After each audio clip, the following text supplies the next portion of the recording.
Oke, di video kali ini kita akan belajar bagaimana cara untuk melakukan pre-processing. Ini yang update April ya 2025. Tapi kita lebih fokus nanti akan menjelaskan normalisasi kata. Nah, contoh normalisasi kata itu adalah ketika ada kata singkatan atau kata tidak baku, maka kita akan jadikan dia menjadi baku. Nah, itu fokus kita di sini untuk memperbaiki hal itu. Tapi nanti langkah-langkah berprosesi saya akan tetap jalankan sesuai biasanya. Oke, langsung saja teman-teman. Nanti preprocessing itu kan 6 langkah ya.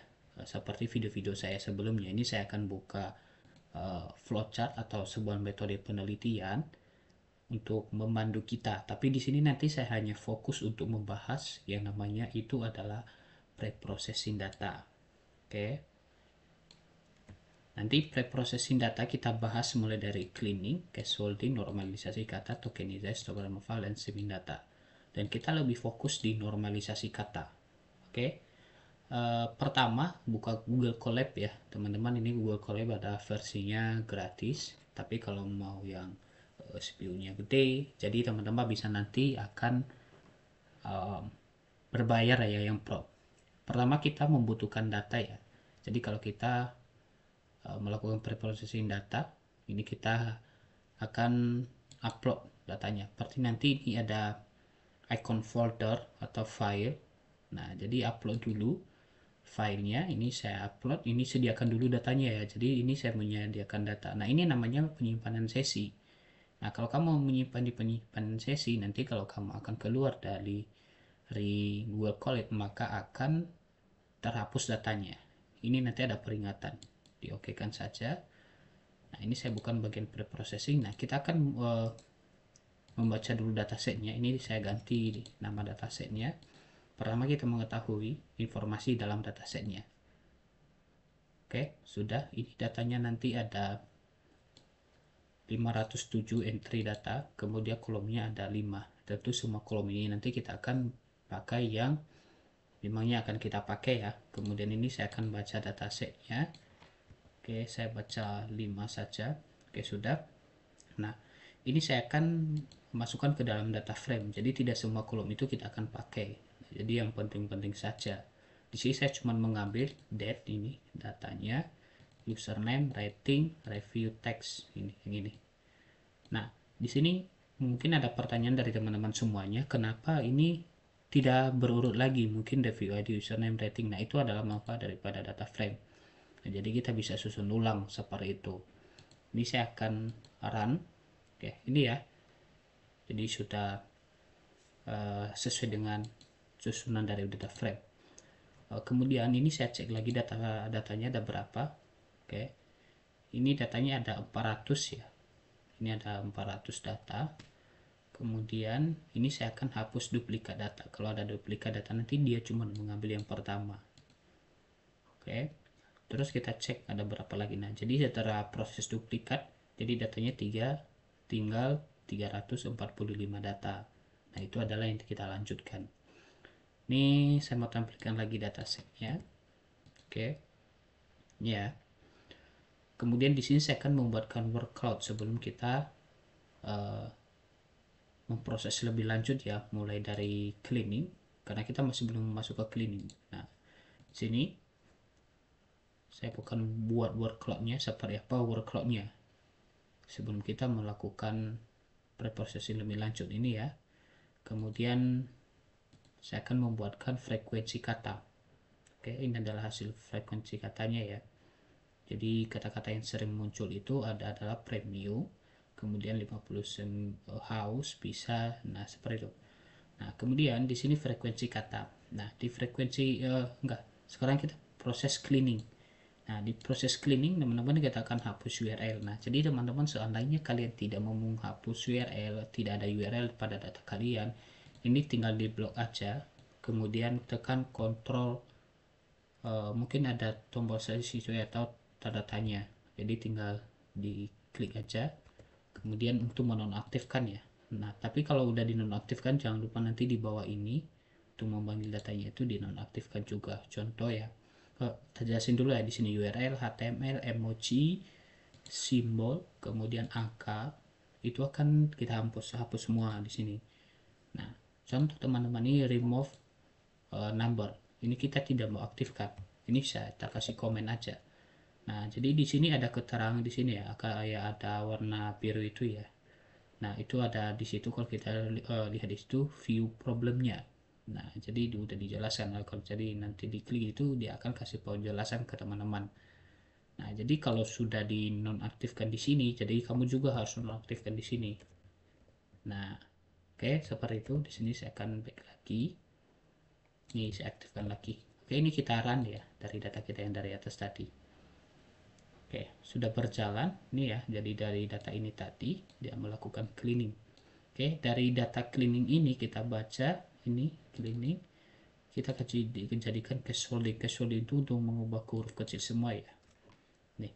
Jadi kalau ada kata seperti ini huruf besar maka dia jadi nanti huruf kecil. Kemudian di sini kita akan normalisasi kata. Fokus kita membahas di sini dan normalisasi kata. Pertama, karena di sini kita membutuhkan namanya itu kamus ya nanti. Nah, jadi pertama ini adalah fungsinya untuk mengganti ketika kedeteksi suatu teks di dalam kamus data yang kita punya, maka dia akan replace. Nah, seperti yang saya jelaskan tadi di awal. Jadi ketika ketemu kata GK dalam data kita ini, maka dia ubah nanti menjadi tidak sesuai dengan kamus yang kita sudah buat. Oke. Saya akan kembali lagi ke normalisasi kata. Nah, ini adalah fungsinya ini. Nah, ini saya run dulu. Kemudian kita baca data terakhir tadi yang cache holding. Ini. Kemudian ini kita akan membutuhkan yang namanya itu kamus kata tidak baku, atau kata lainnya adalah kamus slang, kamus kata tidak baku, kamus alay, ini bisa semua. Nah, jadi kita tinggal mengubah aja. Nah, pertama nanti teman-teman ketik aja di Kaggle atau di Google kamus slang. Nah, ini sudah ada di Kaggle, ini punya saya, kalian bisa lihat nanti. Nah, ini kamus Kaggle. Nah, teman-teman akan download. Ini filenya bentuk Excel. Kalau sudah, jadi perhatikan di sini nanti kamus kata baku. Nah, ini nanti silakan diupload. Ini upload dulu, diupload di penyimpanan sesi. Sini kamus kata tidak baku nih. Oke. Ini sudah ada di sini, jadi silakan di run yang bagian ini. Baca kamus kata tidak baku. Kalau sudah, teman-teman akan pergi ke terapkan fungsi pergantian kata tidak bakunya. Nah, di sini nanti kita akan terapkan fungsinya. Nah, jadi perhatikan tadi kita akan memanggil replace to word. Nah, seperti yang ada di atas ini tadi. Nah, itu adalah fungsinya. Jadi nanti kalau ketemu contoh kata, kita ambil contoh ya di sini. Kalau ketemu kata ini BGT dalam kamus ini yang kita upload tadi, atau kamus slang ini, maka nanti dia akan ubah sesuai dengan yang ada di dalam kamus ini. Bagaimana kalau belum ada di dalam kamus itu? Maka dia tidak bisa berubah. Nah, tapi nanti saya akan jelaskan biar teman-teman bisa menangani hal tersebut. Jadi kalian bisa melakukan atau menangani hal-hal seperti itu. Oke, ini tadi udah terbaca. Ini kita run dulu. Nah, jadi dari data cache holding tadi, kita normalisasi, ini adalah hasil normalisasi. Nah, jadi ini contoh kita bisa melihat di sini. Sangat membantu. Kemudian ini APK gunanya apa? Nah, KLO ini tadi itu adalah sudah diubah menjadi kalau. GK ini sudah diubah menjadi tidak. Nah, itu adalah fungsi dari normalisasi kata. Oke. Seperti kata BGT ini seperti ini udah diubah menjadi banget gitu. Nah, kemudian aplikasinya ini sudah menjadi ya. Nah, ini sekarang kita akan memperbaiki bagaimana katanya ini menjadi bukan ya tapi iya. Nah, iya. Oke. Nah, jadi kita buka kamus tadi yang kamus kata dia baku, kita buka. Oke. Ya, kita buka. Nah, ini adalah kamusnya, isi kamusnya ya. Kalau kita lihat kolomnya ini tidak baku dan baku. Nah, jadi saya akan melihat di sini, saya copy nya. Nah, ini adalah kata tidak bakunya. Ini cari ya. Ya. Oke, di mana ya dia? Ini datanya banyak banget soalnya.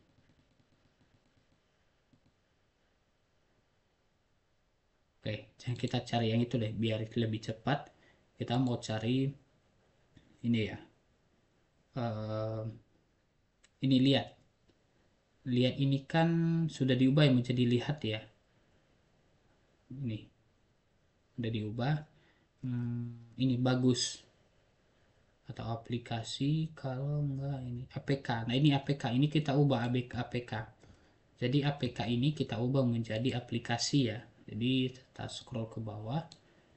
Ini APK menjadi aplikasi. Oke. Ini aplikasi, ini tas save. Nah, ini bisa ditukar-tukar. Kemudian ini saya close dulu ya. Tadi saya sudah save.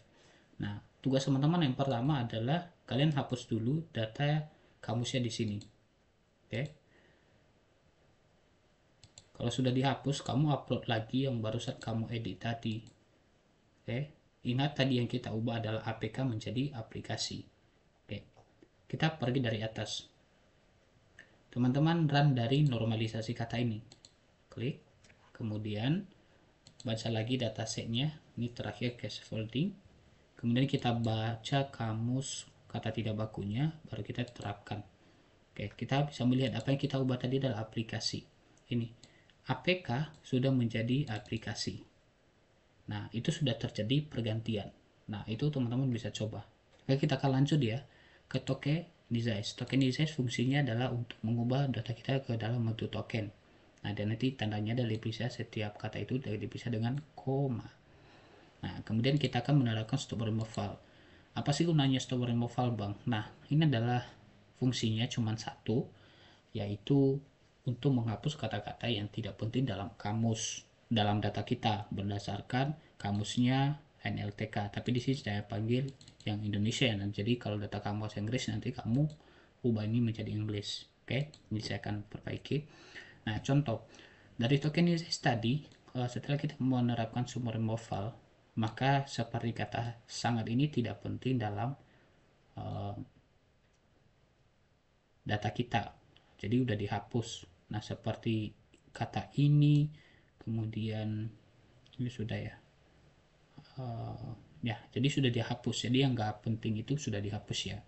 Nah, langkah yang terakhir kita lakukan adalah proses streaming data. Nah, proses streaming data ini adalah proses yang paling lama. Oke, ini adalah kita install ya sastrawinya, kemudian kita akan melakukan streamer. Nah, ini fungsi dari streaming data itu untuk menstandarkan data kita ke bentuk standar. Contoh, kalau kita punya kata berimbuhan, kata berimbuhan itu dia akan hapus, dia akan ubah ke bentuk dasar. Nah, contoh kita punya suatu kata adalah bermain-main, jadi dia tinggal ngambil main. Kepunyaannya dia ambil nanti punya, gitu, kata dasar semua. Nah, ini adalah proses yang paling lama ketika kita melakukan yang namanya adalah pre-processing data, yang namanya itu streaming. Karena data ini sedikit banget, maka dia cuma 33 detik. Nah, coba bayangkan kalau teman-teman punya 1000 data, 10.000 data, 20.000 data. Nah, itu pasti lama banget. Nah, kita melihat sekarang. Oke. Hasil dari data yang kita baca tadi ini adalah storing file, maka streamingnya seperti nanti. Ini dari kata membantu tadi, nah ini kan imbuhan mem. Nah, jadi dia akan mengambil kata dasarnya adalah bantu. Nah, seperti gunanya, jadi kata imbuhan dihapusnya jadi guna. Nah, seperti itu fungsinya. Oke, kalau sudah nanti kita cek lagi datanya ada berapa. Nah, datanya itu ada 346 ya. Oke. Kemudian kita akan membuatkan yang namanya itu word cloud setelah kita melakukan langkah-langkah preprocessing tadi. Jadi kita cek preprocessingnya. Oke. Nah, di sini saya perlu jelaskan juga ke teman-teman semuanya. Jadi seandainya teman-teman ada kata-kata lagi yang tidak diinginkan atau tidak mau ditampilkan. Nah, jadi nanti teman-teman bisa update di sini stop word update. Nah, contoh teman-teman tidak akan menampilkan kata aplikasi. Tinggal tambahkan di sini koma aplikasi. Jadi jangan lupa nanti petik Oke, kita run lagi. Oke, sekarang kata aplikasi tidak ada. Nah, kata aplikasi tidak ada. Nah, jadi kalau teman-teman sudah tukar di atas ini, maka kamu harus tukar ketika kamu akan membuatkan yang namanya itu frekuensi kata. Nih, saya run dulu yang frekuensi kata. Nah, frekuensi kata masih ada kata aplikasi ya. Nah, jadi di sini saya akan tidak mau tampilkan aplikasi. Oke, di sini nggak ada lagi kata aplikasi. Nah, jadi yang ada adalah premium, bayar, lihat, bagus, pakai, banget, orang, nomor, kaya, jelek. Nah, kita coba lihat sekarang. Ini tadi adalah workload daripada uh, data ini sebelum kita melakukan langkah-langkah preprocessing. Nah, ini coba bayangkan ada katanya, ada kata enggak, ada banyak lah yang istilahnya itu belum tertangani dengan baik kata-katanya. Nah, kalau kita lihat, apalagi kalau lihat frekuensi kata sebelum kita preprocessing ini, kata premium harus dulu lihatnya, bayar kah saya, nah gitu. Nah, coba lihat hasilnya setelah preprocessing. Nah, makanya di sini teman-teman, kalau kalian melakukan preprocessing data dengan baik, maka hasil labeling data juga nanti akan sangat baik, sehingga nanti akurasi ketika menggunakan algoritma tertentu akan lebih bagus gitu. Nah, setelah itu nanti kita yang terakhir adalah ekspor daripada hasil preprocessing ini. Jadi nanti kalau sudah jalankan ini, nanti klik bagian file. Nah, di sini ada hasil preprocessing data. Teman-teman tinggal klik kemudian download. Nah, jadi nanti akan ke download dalam bentuk CSV. Oke, teman-teman semua, itu aja video tutorial untuk cara melakukan preprocessing data. Ini update April 2025. Kita tadi fokusnya membahas normalisasi kata, tapi ini udah langsung preprocessing data. Jadi link Google Colab ini saya akan bagikan ke teman-teman. Nanti kamu bisa akses di kolom deskripsi video ini. Oke, bye-bye. Sampai ketemu lagi di video berikutnya. Sampai jumpa.